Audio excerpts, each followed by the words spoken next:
नमस्कार दोस्तों, एक नई लर्निंग के साथ हाजिर हूँ और आज की लर्निंग में हम स्टॉक स्किनर फॉर्मूला के बेस पे कुछ कंपनी को चुनिंदा कंपनी को लेके आए हैं, जिसमें कुछ कंडीशन बेस पे हमने मार्केट की डेटा को एक समरी में एक दो कंपनी की लिस्ट में लेके आए हैं। इसमें हमने करीब करीब 3-4 कंपनी पर ऑलरेडी स्टडी किया था। अभी रिसेंटली की बात करूँ, मेरे प्लेलिस्ट में अवेलेबल होगा। और जो अभी का कंपनी चर्चा करेंगे उसमें पहले आपको कंडीशन बता देते हैं। जो पूरे के पूरे स्टॉक मार्केट की दुनिया में स्टॉक जो इंडियन मार्केट है उसमें मार्केट कैप 500 से लेकर के 1000 करोड़ के बीच की मार्केट कैप होगी।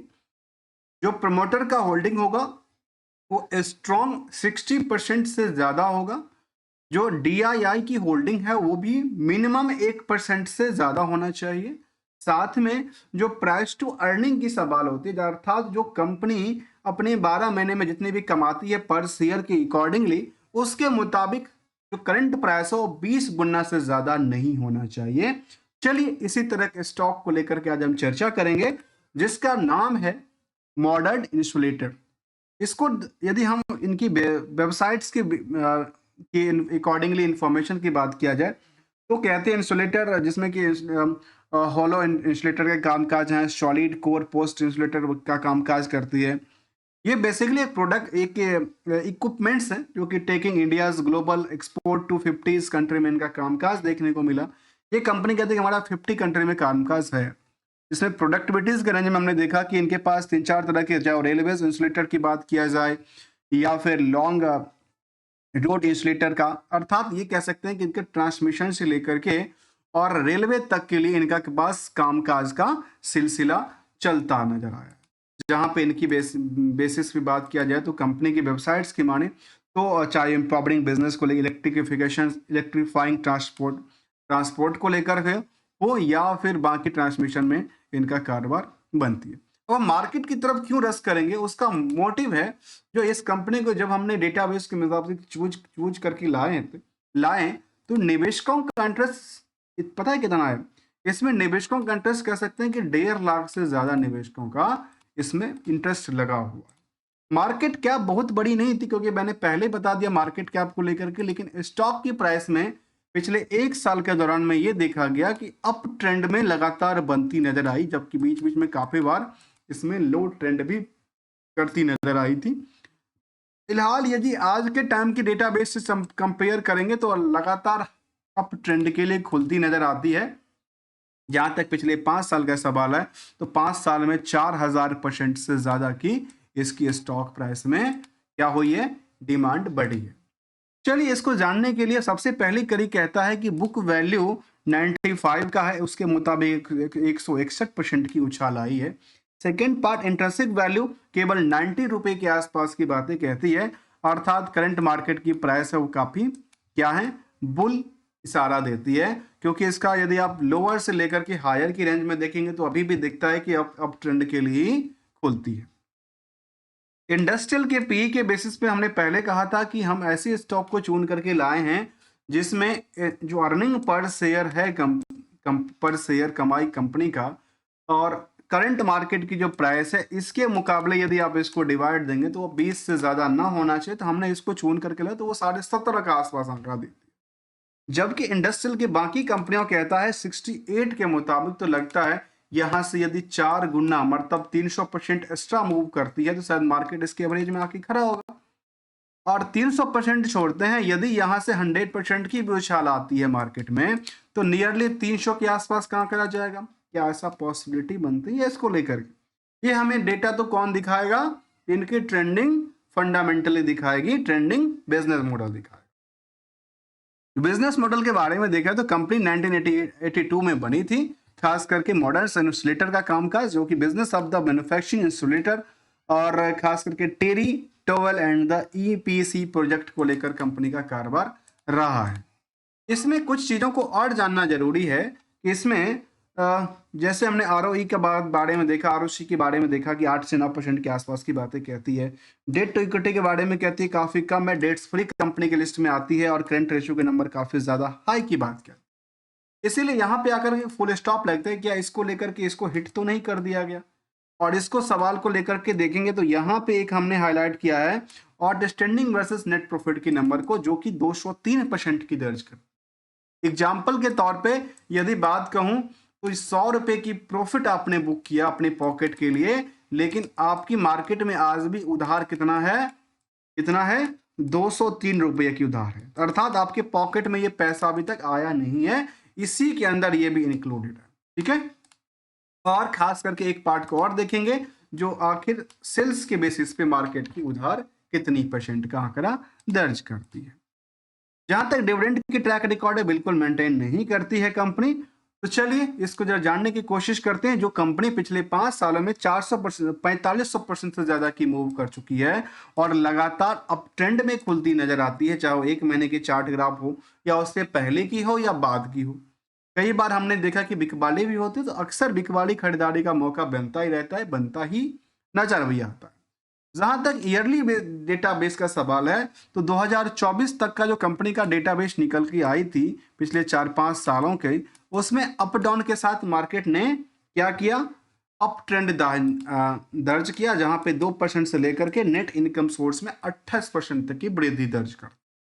दूसरी तरफ यदि हम इनकी क्वार्टरली रिजल्ट बेस को समझें, तो क्वार्टरली रिजल्ट बेस भी लगातार यहाँ पे बोल था, खास करके मार्च के बाद यहाँ से ट्रेंडिंग इसका थोड़ा सा डाउन ट्रेंड में देखने को मिला था, लेकिन ऑन एवरेज यदि आप वाई के बेसिस पे कंपेयर करेंगे तो 8% से लेकर के नेट इनकम में 112% तक की उछाल की बात कहती है। साथ में आप यदि क्यू का डेटाबेस भी देखेंगे तो यहाँ भी हमारे सामने उछलती कूदती हुई नजर आती है। करीब रिवेन्यू यदि 10 करोड़ 1048 मिलियन के आसपास की बातें करते, तो ये करीब 1100 मतलब 10% ज्यादा की मूव की बात उन्होंने रखी थी। यदि इसी अकॉर्डिंगली यदि हम 12 महीने की डेटाबेस को समझें तो 466 करोड़ की टोटल दिन का टर्नओवर क्रिएट करता है, उसमें कंपनी अल्टीमेटली 47 करोड़ की प्रॉफिट भी बुकिंग करती है। तो ट्रेंडिंग के बेसिस पे एक चीज को लेकर के हम हाईलाइट कर रहे हैं, वो हाईलाइट्स की 2 बातें हैं, जिसमें खास करके इंटरेस्ट की पार्ट और अदर सोर्स ऑफ इनकम की। देखिए अदर सोर्स ऑफ इनकम का पार्ट इतना बेटर है जो कि इनकी इंटरेस्ट बर्डन को बिल्कुल ही एडजस्ट कर पाती है, इसीलिए कंपनी में कोई एक्स्ट्रा बर्डन नहीं बनती नजर आती है और कंपनी के पास डेट्स बिल्कुल फ्री का नजारा दिखने को मिलता है। दूसरी कड़ी कहता है जो इसको लेकर के यदि आप सीजीआर के बेसिस पे देखते हैं तो कंपनी सेल्स सस्टेन करती हुई ग्रोथ की पोजीशन में चल रही है। प्रॉफिटेबिलिटी को लेकर भी सेम आंकड़ा दर्ज करती है जैसे कि सेल्स का आंकड़ा था। स्टॉक प्राइस भी सेम आंकड़ा के हिसाब से चलती नजर आती है और स्टॉक जो रिटर्न ऑन इक्विटी है वो भी सस्टेन करती हुई ग्रोथ की तरफ इशारा देती नजर आती है। नेक्स्ट कड़ी कहता है जो टोटल ऑन एवरेज बिजनेस को लेकर के कंपनी अपनी नेट इनकम 10% की प्रॉफिट को सेविंग करती है।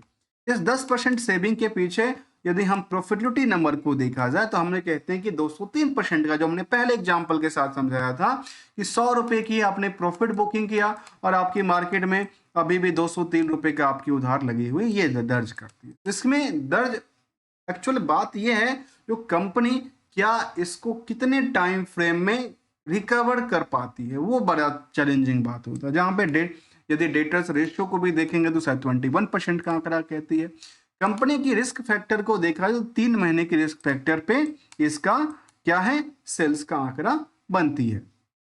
दूसरी तरफ यदि हम बैलेंस शीट को उन पार्टों को देखें तो कंपनी के पास ऑलमोस्ट जो कर्ज था वो कर्ज फ्री की लिस्ट में आती है, क्योंकि कंपनी के पास 5 करोड़ की कर्ज थी। यदि आप नेट इक्विटी से कंपेयर करते हैं तो कहां 47 करोड़ इनके पास कैपिटल के बेसिस पे केवल 5 करोड़ का कर्ज है, उसमें कोई बड़ी हलचल नहीं दिखती है।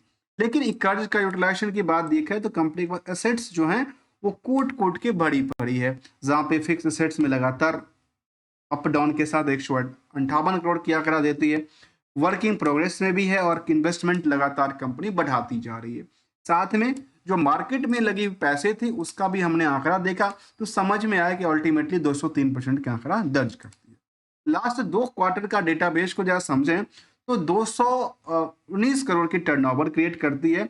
उसमें कंपनी अल्टीमेटली H1 में कंपनी करीब 21 करोड़ की प्रॉफिट बुक करती है। यदि हम 19 करोड़ की टर्नओवर के बेसिस पे यहाँ पे देखें कि 21 करोड़ की कंपनी प्रॉफिट बुक करती है, अर्थात यहाँ पे 10% का सीधा सीधा मार्जिन फिक्स हो जाता है सेल्स के आंकड़ा के बेस। यदि अदर सोर्स ऑफ इनकम को भी इंक्लूड कर दिया जाए तो आधा परसेंट के आसपास और रेशियोज बढ़ जाएगी, क्योंकि 10 करोड़ के आसपास 10 लोग 16 करोड़ के आसपास का ये भी डेटा सामने देती है। नेक्स्ट करी कहता है जो इसको लेकर के यदि हम निवेशकों का इंटरेस्ट जाना जाए कंपनी में, तो निवेशकों के इंटरेस्ट में हमने जाना कि कंपनी में ज्यादातर होल्डिंग किसके पास है, प्रमोटर के पास है। अभी तक कोई बल्क डील वाला सामने अभी तक नजारा नहीं देखने को मिला है, अर्थात ऑपरेटर नहीं देखने को मिला है। हो सकता है यदि ऑपरेटर हो भी तो उनकी पोजीशंस बल्क डील के अंदर काउंट ना होता हो। प्रमोटर में देखा गया, प्रमोटर के अलावा यदि हम चर्चा करें तो एफआई और डीआई के पास होल्डिंग बनी है, जिसमें डीआई हमने पहले कहा था कि ऐसी कंपनी जिसमें डीआई की भी इंटरेस्ट बना हो, क्योंकि डीआई का इंटरेस्ट का मतलब ये है जो कंपनी हमसे ज्यादा तेज और जो बड़े निवेशक है उनका इंटरेस्ट में बना हुआ है। यहाँ पे किसके पास है, न्यू इंडिया इंश्योरेंस कंपनी के पास इनकी 1% की होल्डिंग बनी हुई नजर आती है। आज से नहीं, बहुत पुरानी होल्डिंग है। आम पब्लिक के पास की होल्डिंग की बात करें तो कुछ बड़े प्लेयर में देखा गया, एक नाम तो सामने आता है, क्या ये बड़े प्लेयर के तौर पे काम करते हैं या नहीं करते। यदि इनको देखा जाए तो ये एक बड़े प्लेयर है जिसको सुपर इन्वेस्टर कहते हैं। महेंद्र गिरधारी लाल जी के पास करीब कह सकते हैं इन कंपनी में होल्डिंग करीब करीब 1% की आस, और ये ऐसे प्लेयर हैं जिनके पास यदि शेयर होल्डिंग की लिस्ट की चर्चा करेंगे तो एबीसी इंडिया से लेकर के चाहे वो जूनिजर्स ओवरसीज की बात किया जाए या फिर मॉडर्न इंसुलेटर की बात किया, जहाँ पे इसकी बात किया कर रहा हूँ। इसके अलावा रिलायबल्स वेंचर से लेकर के बड़ी सारी कंपनी में त्रिवेणी ग्लासेस तक में इनकी कंपनी की होल्डिंग अच्छी खासी रही है। ये तो हमने सुपर इन्वेस्टर की एक चर्चा कर लिया। ऑलमोस्ट इसमें 1.5 लाख के आसपास कह सकते हैं कि निवेशकों का इंटरेस्ट जुड़ा हुआ है।